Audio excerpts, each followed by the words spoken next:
Boyside, welcome back. Beautiful. Okay, we haven't been together for a while since before Pesach. Let's get started. This week's topic is going to be the halachos of Havdala, and if we get time to it, we're going to throw in Malava Malka as well. So let's do it. Okay, the Rambam understands that just like you have Kiddush to bring Shabbos in, you have Havdala, which is like a Kiddush, which brings Havdala out, which brings Shabbos out. Havdala is like the Kiddush of bringing Shabbos out. It's a din deraisa, just like Kiddush of bringing it in, Havdala brings it out. However, the Orchos Chaim holds that it's not there's no mitzvah deraisa of Havdala. It's just a derabanan. It's like a symbolism of ending Shabbos. Nothing at all to do with Kiddush.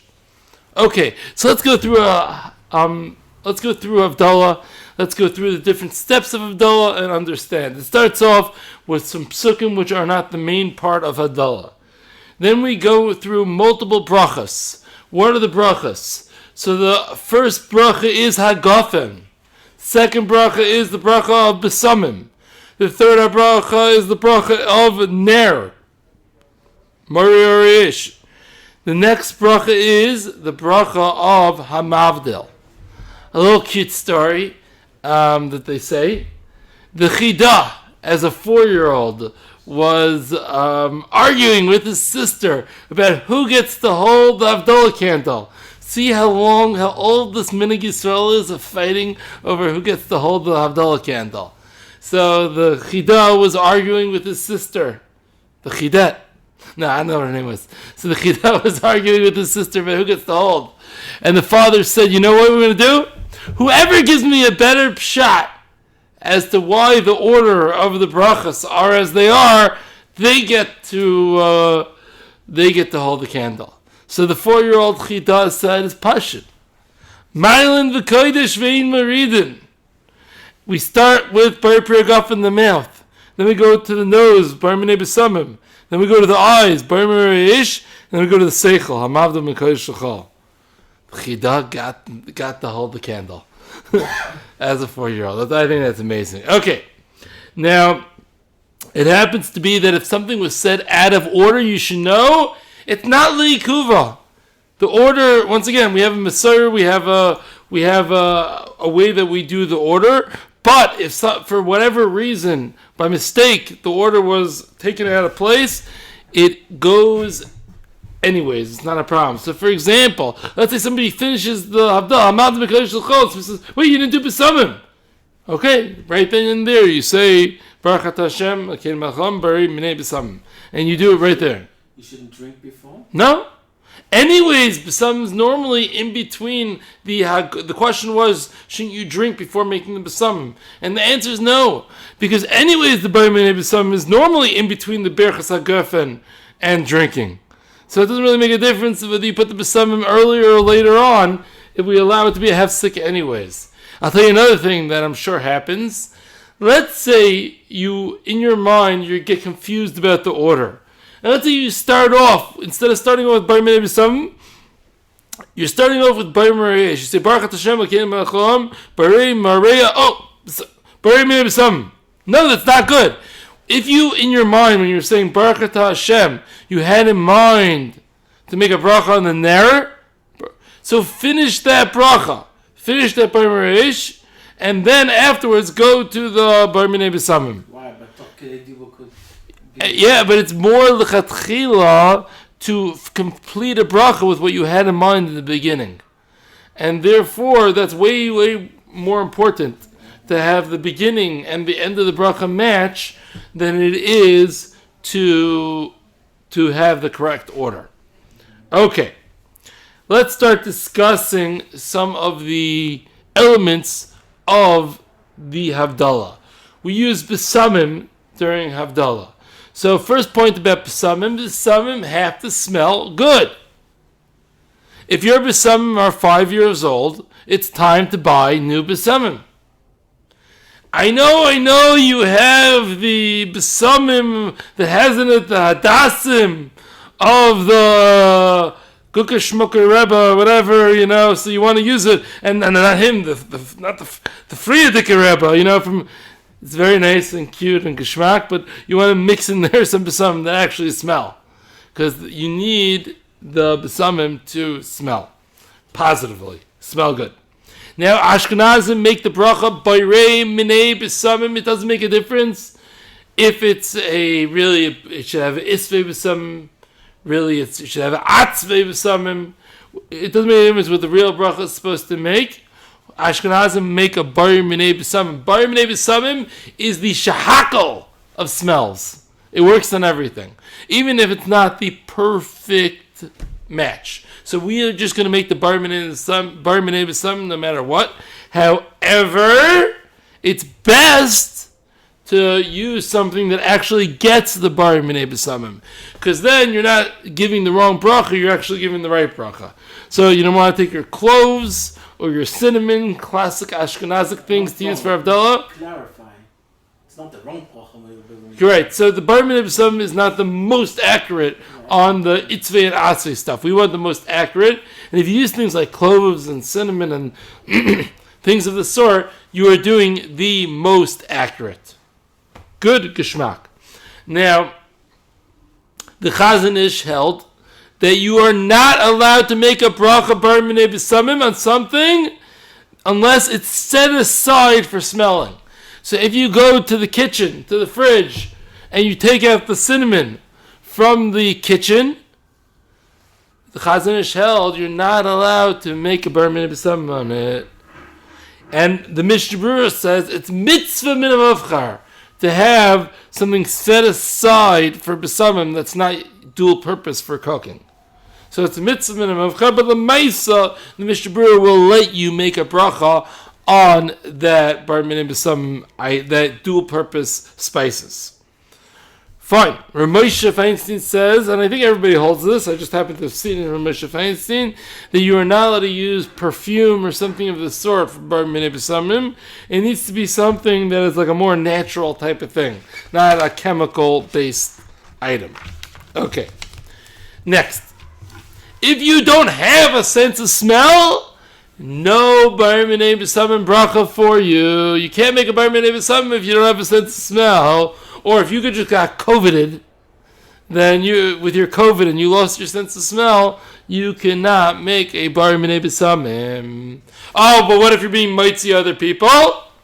Still, it's a berachas hanena. You cannot be mitzi somebody with a berachas hanena with a bar minei b'samim if you yourself can't get that hana.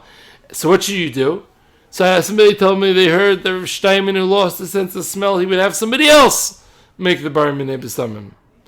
I personally I was at Rav Moshe Sternbach's house many years ago, and he just skipped the bar minei b'samim altogether. He said he lost the sense of smell, and he completely skipped the bar minei b'samim, and whoever wanted to was able to make it afterwards, but there was no bar minei b'samim in his Havdala.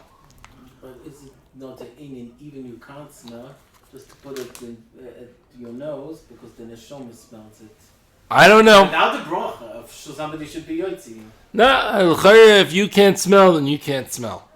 Okay, now let's talk a little bit about the fire, right? So the fire that we use for Bar Maria Ish should be a avuka.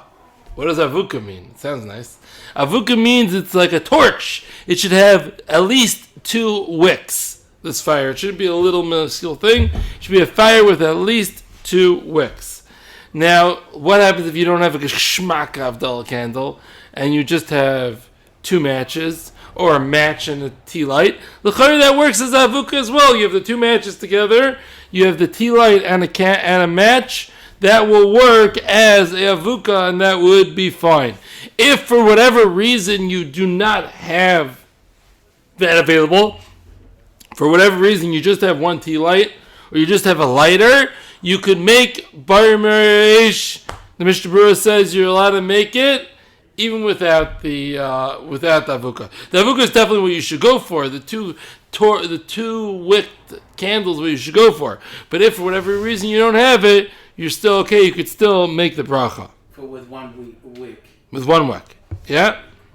Now, Like Yom Tov Shechalios B'Shabbos. When Motzei Shabbos. That's much more complicated. We'll get there in a second. Make the Borah Eish, and you put it 2 weeks, then it's a problem maybe for Yom Tov, so they say leave it for 1 week. Yeah. So now, the chayra, you only need the fire lit when you're making the bracha, when you're making the Borah Eish. However, I believe it is the minig in Gans Klal Yisrael that we light the candle before Havdala and we put it out at the end of Havdala. That seems to clearly be the minig in Klal Yisrael. Now, if let's say you're using the 2-match mahalach, and you know it's not going to last from the beginning of Havdalah to the end of Havdalah, then you should have the fire lit from before the bracha bar merish till after the bracha bar merish. I'll explain to you in a minute why that should be. Now, fine. When do you look at your fingers? When do you look at your fingers? After. So you make the bar merish and you look at your fingers. So there's 2 types, there's more than 2 types, but there's 2 main types of brachas. There's berachas hanena and berachas hashvach. So berachas hanena is like a shahakal. So what do you do when you make a shahakal? You first make the bracha, oiver lasiyasam, and then you drink your coffee. Right? You first make the bracha, then you do the hana. However, when it comes to berachas hashvach, whoa, look at that Yamsuf, look at that place where Nace was done for me. Look at that ocean, the mountains, look at the Alps. So you first look at the amazing thing, and then you make the bracha. That's how it works by berachas hashvach. You first see the lightning, and then you make the bracha. That's how it works by berachas hashvach. So, what is bar merish? It's a berachas hashvach that Hashem created fire. Wow, Hashem created fire for us. And you make the bracha. Zak the Mishnah Brura, first look at your fingers, then make the bracha. Zak the Rav Moshe Feinstein, even though that which the Mishnah Brura says, the first look at the fingers, and then make the bracha, is mistaber, because the pashas is the berachas hashvach, so that's what makes sense. However, the minhag Yisrael is to first make the bracha and then look at your fingers. And don't break from the minhag Yisrael. Follow the minhag Yisrael. First make the bracha and then look at your fingers. You do both? No, there are some people that do both, but that is not what Rav Moshe Feinstein advised. It's mitzvah kiyuah, no? I don't know if it's Mr. Shiur, because there were people that did the... I heard of Chaim Kanievsky does both. He first looks, then he makes the bracha, and then looks again, to be Mekayim both ways. Rav Moshe Feinstein felt that's not the Minhag Yisrael, and you should continue to follow the Minhag Yisrael. Now, I will add, even if you don't look at your fingers beforehand, it's a good idea just to look at the fire beforehand. So you look at the fire, not your fingers. You make the bar merish, and then you look at your fingers. And l'chayra, that is the best. And that's why I said beforehand, you should light the fire before the bracha. Now, and I would say also, if you close the lights, some people close the lights, some people leave the lights on, okay, beseder. Some people close the lights for the entire Havdalah, and some people close the lights just when you're at the bar merish section. If you close the lights at the bar merish section, I would say, kedai, to close the lights before the bracha. Don't wait till after the bracha to close the lights. Because then you get these pilus, and then you are yoytze the chavusa. Exactly. Because of shevach. Because you did the shevach, and then you got some mano also, maybe looking at your fingers, and memela, you're all good at the end of the day. Okay. Now, so that is l'chayr what you should do. Now, how do you look at your fingers? What are we talking about? Right hand, left hand, both hands. So I think most people do both hands. Oh, yeah. That's how I look. Right hand. You do the right hand. First and then the left hand. Oh, right and then left. Interesting. Okay. So, Zak the Mishnah Brura, B'Shem the Zoyar. What do? You take your thumb, put your 4 fingers over your thumb, so hide your thumb, and you look at your 4 fingers blocking your thumb, and you can also look at the lines on your hand. There's also something about that. I'll tell you guys afterwards. After I look at the lines on your hand, I'll tell you what you guys have been up to for the last couple of years. So you look at where the fingernails meet the skin. I'm not positive if it means the skin on top of the fingernails or the skin on the bottom of the fingernails. Either way, I don't think it really makes a difference. I think you could choose. I personally look at where the fingernails reach the main part of the finger, but I think you could really do whichever one you prefer. You do that, and then you flip your hand forward, and you look at the four fingers while facing away from you. And Zat Mishabur, you do it on your right hand. Even a lefty should do it with his right hand. Now, I know many people do with both hands. Lamaisa, the stapler did it with both hands also. So it's okay. Now, fine. Now, the candle needs to have been lit for the purpose of light. Does number come right and then left? No? Oh. I don't know. I'm not sure exactly when the stapler did both hands. I don't know whether he did them together or one after the other. I'm not sure. Now, the candle needs to have been lit for the purposes of light, which is not a very hard requirement. Generally, when you have a candle, it was lit for purposes of light. One common case where this would be problematic is you're not allowed to use a yahrzeit candle for Havdala, because that yahrzeit candle that was lit, I'm not talking about I'm saying a yahrzeit candle that was lit for yahrzeit purposes, so that wasn't lit for light, it was lit for yahrzeit. And that would not be able to be used for Havdalah. Fine. What about a incandescent light bulb? Could you use that for Havdalah? So, Reb Chaim Oizer, the Brisker Rav, not the Brisker Rav, Reb Chaim Oizer, Reb Chaim Brisker, and the Rogachover were all famed to have used a incandescent light bulb for Havdalah. So, just to be clear, when it comes to a fluorescent light bulb or a LED light bulb, that you bichlal cannot do. There's no sheikhs. They weren't using the light bulb because it had light. They were using the light bulb because they held that which was inside the light bulb, the metal that got heated up, had a din of fire. So there was fire in the light bulb, so that's what they were using. This is not the same shayla as Hadlakas Neiros. Hadlakas Neiros, there's a tzad to say you could be able to use the LED or fluorescent. However, when it comes to Havdalah, there's no tzad to say you could use the LED or fluorescent because you need fire, and LED and fluorescent are not fire. Now, it happens to be, even using the incandescent light bulb is not so lichatchila, because is that there's, the fire should be exposed. It shouldn't be behind glass. In a light bulb, is that considered behind glass? You could see it either way. Is that considered like it has 2 wicks? Probably not. Maybe you could claim something, but probably the incandescent light bulb is not like 2 wicks. It's a book in the modern situation. You say it's like a modern... Yeah, you could say that. I'm not saying it's so bad. Why did they use it? They used it because they wanted to prove a point. There were people at that time when electricity was coming out and saying, no, the incandescent light bulb, you could use it on Shabbos, no sheikhs, it's not one of the lamitas malachas. And they were going lafuki, they were going against those people, and they wanted to say, no, it is fire mamish. How did they prove it? They used it for Havdalah. And that was their reason. So nowadays, if you don't have any specific reason to use an incandescent light bulb, you shouldn't, and you should use fire. If you're stuck for whatever reason in a place and the incandescent light bulb is your only option, then you could use it. Fine. Next part of the Havdalah. The Havdalah should be made over a cup of wine. Now,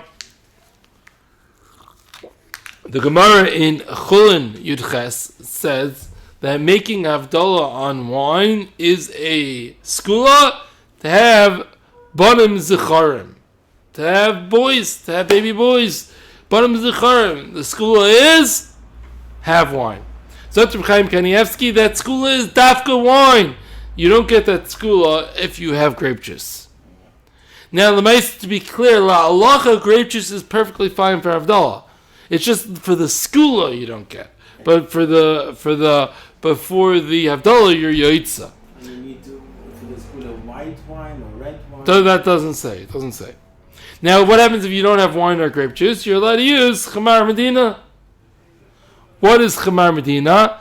That is a whole hak in its own right. I gave a whole shiur on that. What's considered Chamar Medina? In short, I'll tell you my conclusion. Some may disagree.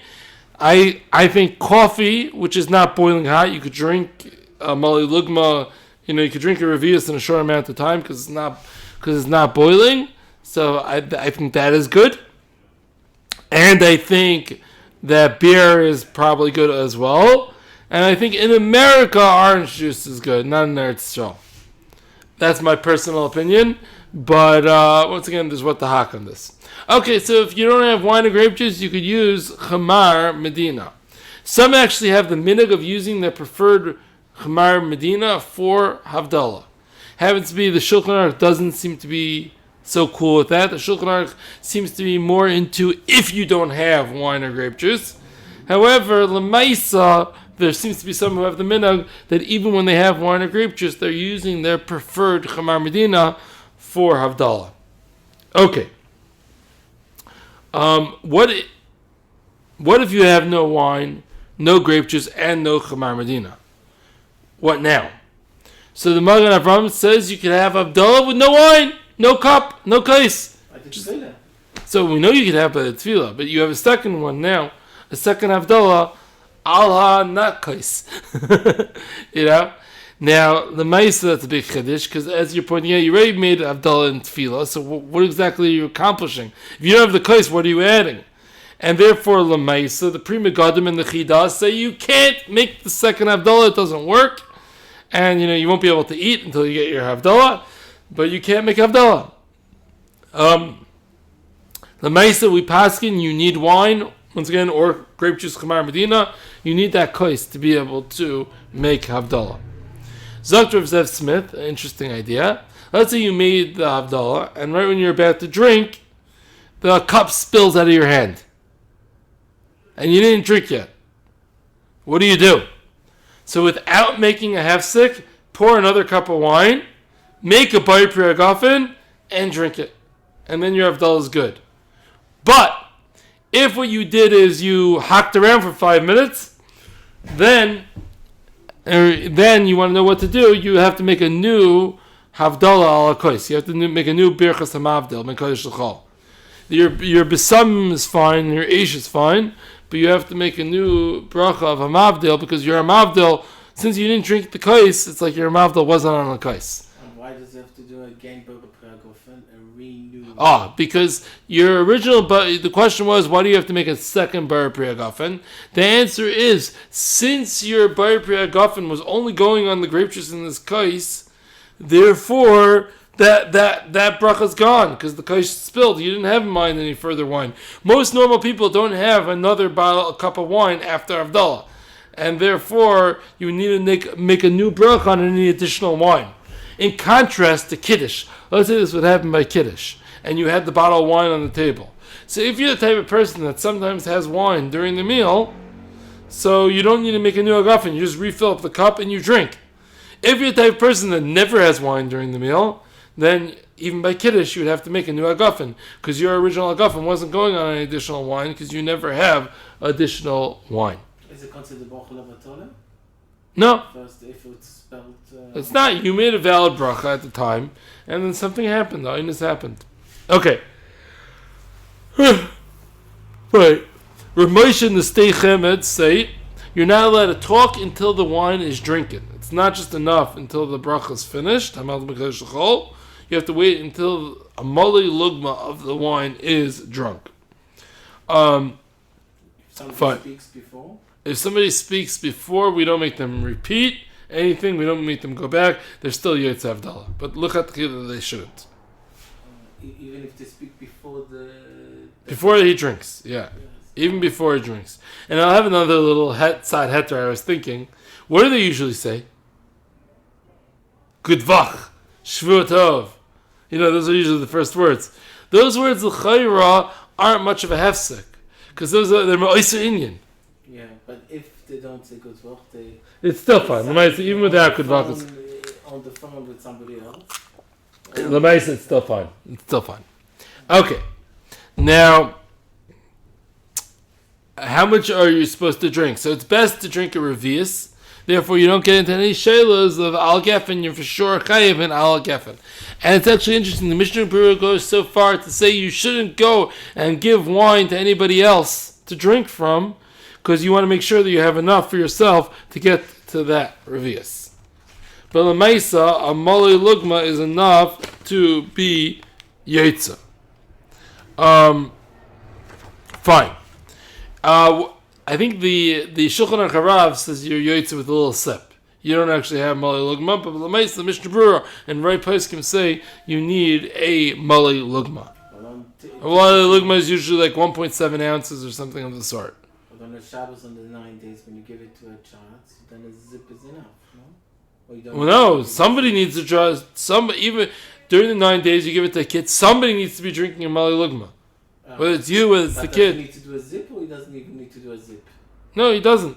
You don't. The one making the bracha does not need to even take a sip. No, once again, he has to have in mind that person should know that he was having in mind when he made the agafen. But somebody else could drink. But it has to be arranged beforehand. People have to know that's what's going on. Okay, how big should the kiddush cup be? It should be a revius. Which revius? So Ramosha famously says that for deraisas you need a 4.3 ounce. For the Rabbanans, 3.3 ounce. What is this? What is this Havdala? So the Iker Shita is like the Rambam that Havdala is deraisa. However, since we already said Havdala in Shemona Esrei, saying Havdala again on the kais is only midrabanan. So I saw a couple of people bring down that you could do the smaller size kais because the Rabbanan is all you need. I think this was a dangerous idea for two reasons. One reason is because the woman is deraisa. Exactly, that was going to be my second reason. But the first reason I was saying is sometimes people forget. Sometimes not everybody remembers to say Atachan Tanu and Shemana Esrei. Sometimes you forget. Second reason is you're being often mitzi women, and the women usually didn't daven ma'ariv and didn't say Atachan Tanu. So therefore, and they have a chiyuv deraisa. So therefore, the chayra you should have the shir revius deraisa. But if they say Baruch Hamavdi ben Kodesh L'Chayim, which most correct. Do that. So then the chayra you could be making with the Rabbanan. Once again, you're getting involved in did this happen? You're not going to be cheshboning every time. So the chayra, it's best to have a little bit of a bigger case. Fine. Weiter. How much is that in centimeters? I forgot what it is in CC. I don't remember. Okay. Are women chayiv in Havdala? So let's start off like this. Presumably I would say no, it's a mitzvah shezman grandma. And it's dafka matzah Shabbos, and women are pater on any time-bound mitzvahs. However, there is a hekesh between zachar v'shamar. Shamar v'zachar. Which the Gemara darshans, whoever is bechlal shamar, whoever has to keep Shabbos is not allowed to be over the Yisurim, the Malachos on Shabbos, is chayiv and zachar, has to do the positives, like Kiddush. And Lefi, the Rambam, that Havdalah is just a Shabbos tikadin. It's a Shabbos tikad Kiddush. So therefore, one has to say a woman is chayiv in Havdalah, because it's just like Kiddush, which the woman is chayiv in. However, according to the second opinion, the Orchos Chaim, who says that it's just the Rabbanan on Matzah Shabbos, you make Kiddush. That's a mitzvah Zman Grava that has nothing to do with Kiddush, nothing to do with the Hekesh. And the Mela women would not be chayiv in Havdalah. So how do we paskin? Zak the Shulchan Aruch, we paskin like the Rambam. It's not a big shocker. Rambam or Orchos Chaim, we go for the Rambam. So we go for the Rambam, and women are chayiv in Havdalah. And the Mechaber does quote as well, V'yishmi shecholkim, Yishmi shecholkim. There are those that argue, but the Mechaber paskins, women are chayiv. Zak the Ramah, a very strange Ramah. The Ramah says that based on the other shita, the Orchos Chaim, a woman should have a man be mitzi her in Kiddush. Sounds like a woman shouldn't make Kiddush. She should have a man be Mitzi her, because her Chiyuv is questionable. Now this Ramah is a little strange, because as the Mishnah Berurah is going to bring the Bach, and the Mishnah Berurah is going to bring the Magen Avram, the Bach and the Magen Avram say, I don't understand. Why shouldn't she make a Havdalah? What's the big deal? We know Ashkenazi women, at least, just because something's a mitzvah on grandma, who cares? Who cares? Does she make a bracha on lulav? Yeah. Is that a mitzvah? When it's a mitzvah on grandma, you could optionally make a mitzvah, a bracha. So let her optionally make the bracha here. Who cares if it's mitzvah on grandma? And therefore, let her make her own Havdalah. And that's l'maisa how the Bach and the Magen Avram come out. The Mishnah Berurah goes like this, that she's allowed to make her own Havdalah. The Ramah is difficult to understand. Question: can a man make Havdalah a second time to be mitzi his wife, to be mitzi a woman? He already made Havdalah. He was ready to mitzi Havdalah. He thought his wife was there and his wife wasn't there. You know the story. So could he make Havdalah again to be mitzi her? So it depends. If we go like the first shita, the Rambam, that it's the women are chayiv in Havdalah, so then we got to think about it. If we're going to go like the first shita, so it is a chiyiv. There's a din arvis. If there's a din arvis, so then he could go and say a second time to be mitzi here. But if we go like the Orchos Chaim, that is just it's a din d'Rabbanan that she's not even chayiv in. Maybe she could elect to do it, but she's not chayiv in it. Then there's no din arvis, and the husband would not be allowed to say Havdalah a second time.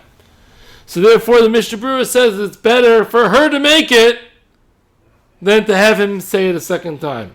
Why can we not be samach to Shulchan Aruch? Oh, so you can notice from the wording of you need us for Havdalah? Marv, For Marv? Are you available? Not really. Do you need us for the... Did you daven yet? No, I didn't daven. Did you daven? I'm pressing pause over here.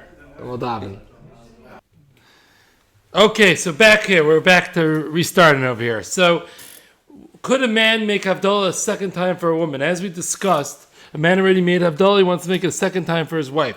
So we said, Lefi the Mechaber, Lefi the first sheet of the Rambam, not a problem. Lefi, there's Arvis. Lefi the second sheet of the Orchos Chaim, there's no chiyuv for her to make Havdalah, and therefore there's no Arvis, and therefore he can't make for her. So like the Mishnah Berurah, she should make herself. It's not... since Lefi the Orchos Chaim, Lefi the second opinion, he shouldn't make for her, it's much better for her to make for herself. Now, you could be Medaik in the Mishnah Berurah, it's better for her to make it for herself. But if for whatever reason she cannot make it for herself, then he could make for her. He could make Havdalah a second time. He could make for her. Now, why shouldn't she just make? She should make. It's better. The Mishnah Berurah says it's better for her to make. Now, some women do not like making Havdalah. Why not? Why don't they like making Havdalah? Well, everybody knows, everybody's heard, at some point in their life, if the woman makes Havdalah, she drinks from the wine, she'll grow a beard. And no woman wants to grow a beard. Okay. Does it say it anywhere? No, but that's not the point. She doesn't want to make Havdalah. You have to ask her, why don't you want to make Havdalah? If she says, I'm not going to drink the wine, so you say, okay, you make Havdalah Chamar Medina. You want to make Havdalah on coffee. Oh, coffee? Yeah, that I could do. Okay, so let her make Havdalah on coffee. Now, if she says, no, I don't drink any Havdalah. I don't care whether it's wine. I don't care whether it's coffee. I don't drink Havdalah. Say, are you okay if you make the Havdalah and he will drink? You'll be mitzim on the agafen and he'll drink. Does that work? If she's okay with that, so let her make the Havdalah and he will drink. If she says, no, listen, I don't make Havdalah. I cook, you make Havdala. And I understand that. So if that's where she's coming from, then you could make Havdala for her. And you could. However, you do not make the Bar Meri Ha'esh for her. Because if there's no real chiyuv for her to make the Bar Meri Ha'esh, because that's Zman Grama and it's not a Berachas Nena, so... Right, because of Shevach. Right, but if she's not mechuyev in it, I can't make it a second time for her. And she's very possibly not mechuyev in it. It's really not really a part of Havdalah, the Berachas Eish. It's really a Matzah Shabbos to Kedin that we stuck into Havdalah. So therefore, there's a good argument to say that she's not chayev in the Eish, and therefore he cannot make it for her. Okay. But if we say it's Nehene, so like she's mechuyev to say bracha before water, so she's also mechuyev. Yeah, if we would say it's a Berachas Nena, it's still something's very strange here, because it's something you can't make on a Tuesday. You can't make a bracha on a fire on a Tuesday. So there's something time-bound about this bracha on the fire, and therefore, and it's not pashud that she's chayiv in it, therefore, he cannot make for her. Okay. Now, let's go. So does... by herself. Huh? She has to do by herself if she wants to do it. Now, actually, it's interesting. Making the Havdalah by herself, the Be'er Halacha says she does not make a bracha on the Eish. She doesn't make a bracha on the Ner, Bar Meri Eish. Whereas Moshe says, I don't understand why not. So, let's say it's a mitzvah Seishazman Grama. Ashkenazi women are allowed to make brachas on mitzvah Seishazman Grama. So who cares? Let her make the bracha. I don't really understand the Be'er Halacha, why he says not. I think the Pashas is like Rav Moshe, who says that she could make that bracha. What's with Psomim? Psam, not a problem. She can make the bracha whenever she wants. All week long, she can make a bracha on Psam. So there's definitely no issues. And he can make it, no problem. Fine.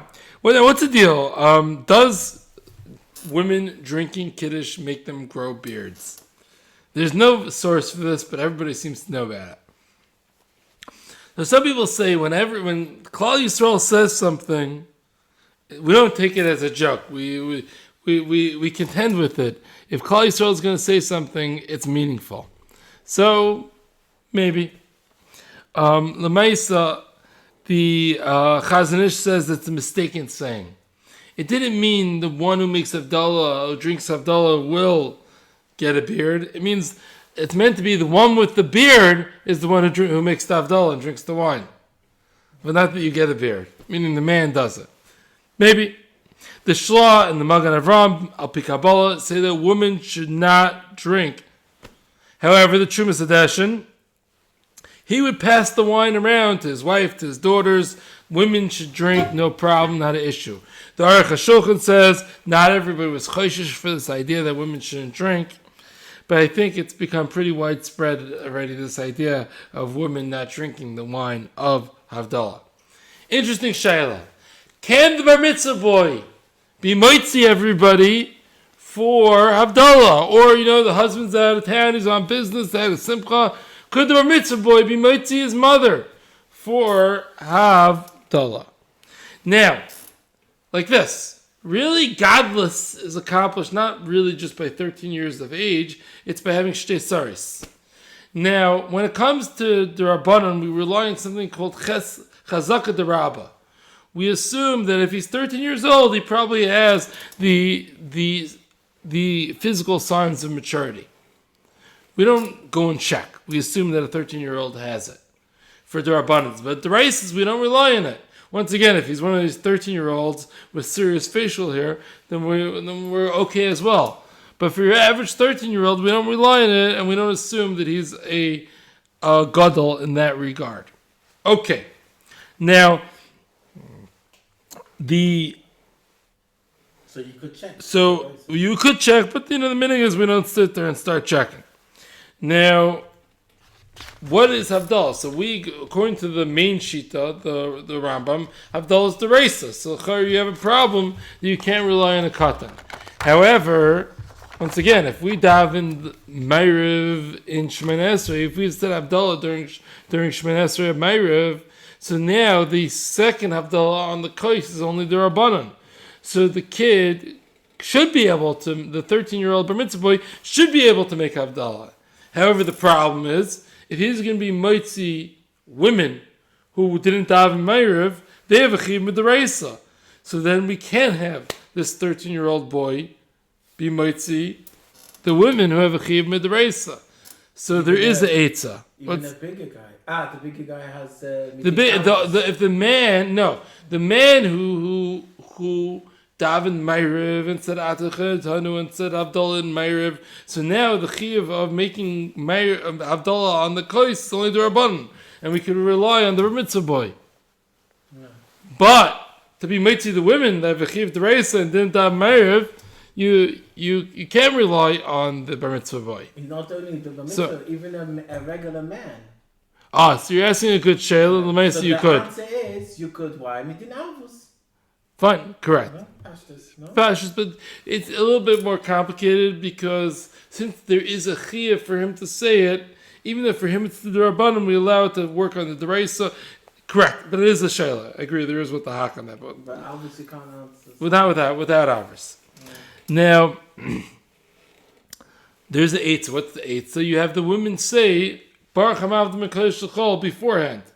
Once the women say Hamav Mekadosh L'Chol, they're Yotzu the Reis Chiyuv. They still have a D'Rabbanan Chiyuv on the kois, and for that the kid can be made to them. So let's say the husband's going on a business trip and is going to leave his 13-year-old. His 13-year-old should make Havdalah for the mother, but the mother should say Baruch Hamav Mekadosh L'Chol before Havdalah, and then you're all good. Okay. Now,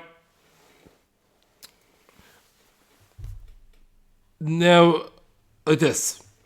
Once a kid is a bar chinuch, then he has to hear Havdalah, just like any other mitzvah. What if the kid, Ma'ariv is very late, Shabbos ends very late, and the kid goes to sleep before Havdalah? Does the kid have to make Havdalah the next morning? Do you have the 8-year-old kid, the 9-year-old kid make Havdalah the next morning? So Zatra Rabbi Yaakov Kamenetsky, yes, the kid has to make Havdalah the next morning. That's what the halachos for adult. So if chinuch-wise, you have the kid make Havdalah the next morning. Moshe Feinstein says it's not a chiyuv, but it's a minhag toiv for the kid to make Havdalah the next morning. Before Shacharis? That doesn't make a difference before eating. The kid needs to make Havdalah before eating. Now, l'maisa, this does not seem to be the minhag. I don't think most people do this. So I can't say that it is the minhag. I heard that in Gateshead is like, Holden right there near the North Pole over there. And they'll have in the summertime, Shabbos will finish at 11 o'clock at night. So, and it gets to midnight already, right? 12:30, right? 11, not before 11:30. Yeah.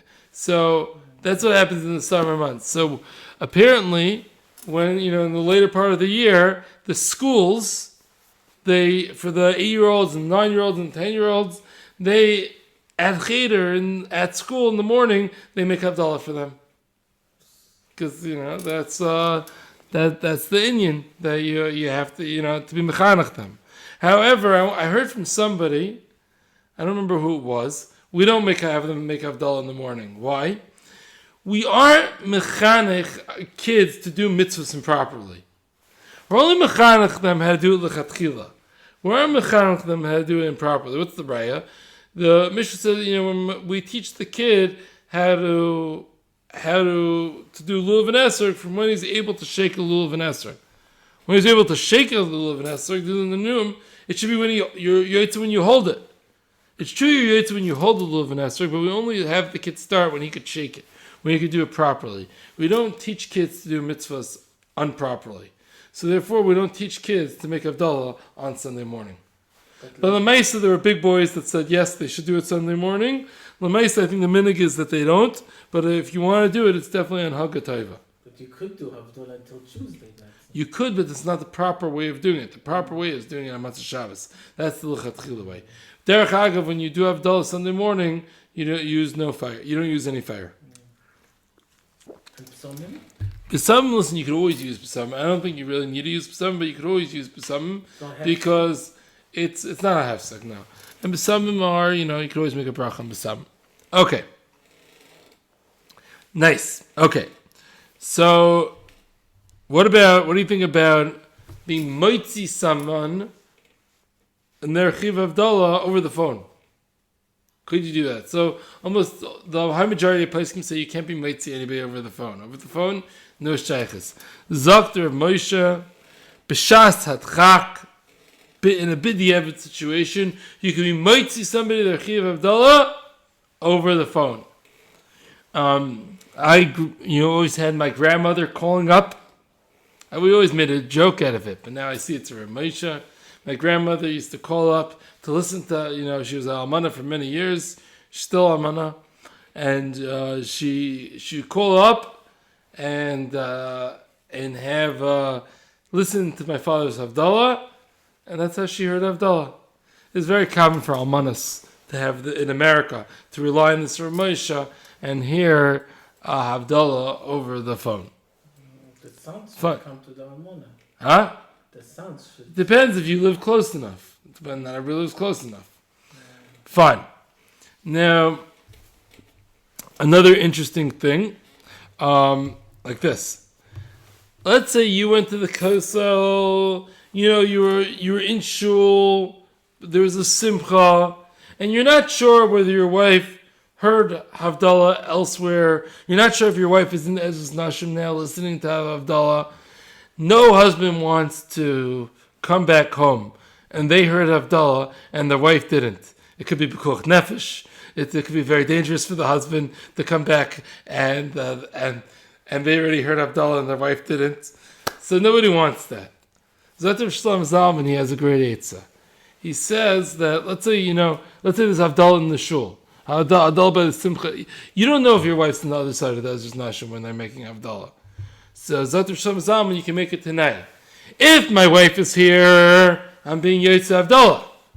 And if my wife is not here, I'm not being Yotze Havdala. And that would work. So that's very nice. But we don't say Shemar Kohen, even let's say Israel, I could still do it again. I mean, it's not.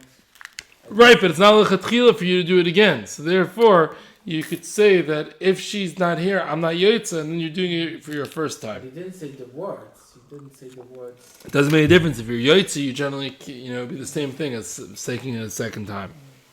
Fine. You aren't allowed to do melacha before Havdala.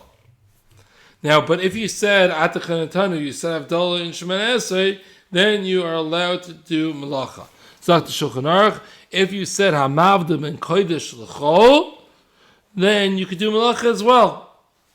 The Mishnah Berurah quotes the Levush that is the girsa of Baruch Hamavda ben Kodesh L'chol. And you'll see some people say Hamavda ben Kodesh L'chol, some people say Baruch Hamavda ben Kodesh L'chol. It seems looking from the Shulchan Aruch, the main girsa is Hamavda ben Kodesh L'chol. But I think a lot of people say Baruch Hamavda ben Kodesh L'chol. You see both going around. And the Levush says Baruch. Okay? Either way, you're good. Here's a good, interesting question. This definitely happens. Are you allowed to say this Baruch Hamavda ben Kodesh L'chol in the bathroom? Or why would you want to say it in the bathroom? No cut toilet paper. It's the end of Shabbos. All the tissues are used up. This guy is Nebuch. He's in the bathroom, looking at his watch. Okay, Shabbos is over, but you're not allowed to do melacha before you said Hamavda ben Kodesh L'chol. You're right. There is heterim of even on Shabbos for kavod abrius, maybe ripping with the shinoi and ripping. But he doesn't want to start ripping the toilet paper with his teeth. You understand where he's coming from, right? So, what could he do? So it's machlokes whether you're allowed to say this in the bathroom. So Reb Shmuel Kamenetsky says, if you're stuck in the bathroom, you could say it. However, don't say the Baruch Hamavda ben Kodesh L'chol. Leave it at the Baruch. Just say Hamavda ben Kodesh L'chol. Because the Baruch is somewhat of a shvach to Hashem, and Hamavda ben Kodesh L'chol is more of just the basic differentiation between Shabbos and not Shabbos. Fine. But he doesn't need the goof donkey? No. So saying Hamavdil doesn't make you allowed to eat. It makes you allowed to do melacha, but it doesn't make you allowed to eat. Now, here's an interesting question, right? As you just said, you're not allowed to do malacha on Shabbos, on Matzah Shabbos before Havdalah. Can you get into a cab with a Cheloni cab driver? He didn't make Havdalah yet. You're causing him to do malacha before Havdalah. He didn't make Havdalah yet. So, Zakt doesn't make a difference. You can't cause somebody to do Avera. He doesn't know. Okay, he doesn't know, so don't cause him to do Averas. Zakt Reb Sadia Gaon, or Chaim Kanevsky was like this. He has no Chiv Havdalah. What do you mean he has no Chiv Havdalah? If he was never Shomer Shabbos, then there's nothing to separate himself. There's no separation between how he was acting then to how he acts now. He never kept Shabbos. And therefore, if you weren't Shomer Shabbos, then there's no Chiv Havdalah. Zakter Moshe Sternbach. And Moshe Sternbach says, I don't like this. What do you do? No. What does one thing have to do with each other? They're independent. Yes, he should have kept Shabbos. And now he has an independent mitzvah of doing Havdalah. Just because he didn't keep that mitzvah means that he doesn't keep this mitzvah of Havdalah? No, he still has the mitzvah of Havdalah. Havdalah is connected to Shabbos. And he had a mitzvah of keeping Shabbos, which he didn't do well. And now he has a mitzvah of separating. Lemaisa, the Tzitz Eliezer says, he has an eitzah. He says, get him to say Shavua Tov, good vach. Get him to say Shavua Tov. You say, you walk into the cab, you say, Shavua Tov. He'll respond Shavua Tov to you. And that will count as Havdalah. And Memela, we don't have the issue anymore. Zakt Rav Shlomo Zalman, what shaykh is Shavua Tov? What is Shavua Tov of? It's not separating. It's not. There's no shvach in Shavua Tov, so therefore no shvach to Shabbos, and therefore Zakt Rav Shlomo Zalman Shavua Tov shouldn't work. I think the Tzitz Eliezer is the pashtus. Why? Because we see Rabbi Kiva Eber, when you say it Shabbos, there's a suffix. Maybe you're already Mekabel Shabbos. Very good. So it happens to be the Rabbi Kiva Eger, which I didn't mention because I was saying it quickly. The Tzitz Eliezer quotes the Rabbi Kiva Eger.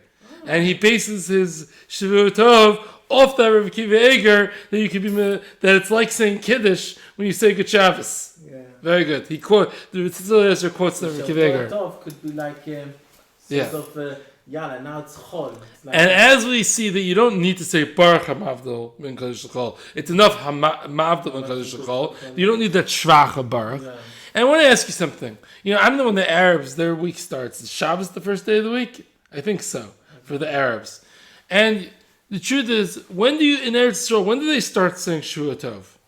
Matzah Shabbos. That's when they start. That is a differentiation that we're in the new week. They start saying Matzah Shabbos. In America, you say have a good week Sunday morning, I think. Mm-hmm. You don't start Saturday at 6 p.m. You start Sunday morning. So I think the Shavua Tov is a great sign of being mechalak between Shabbos and the week. And therefore, I think I like the vart of the Tzitz Eliezer. And with this, we could also put somebody stuck in the bathroom. You could say Shavua Tov also. Maybe.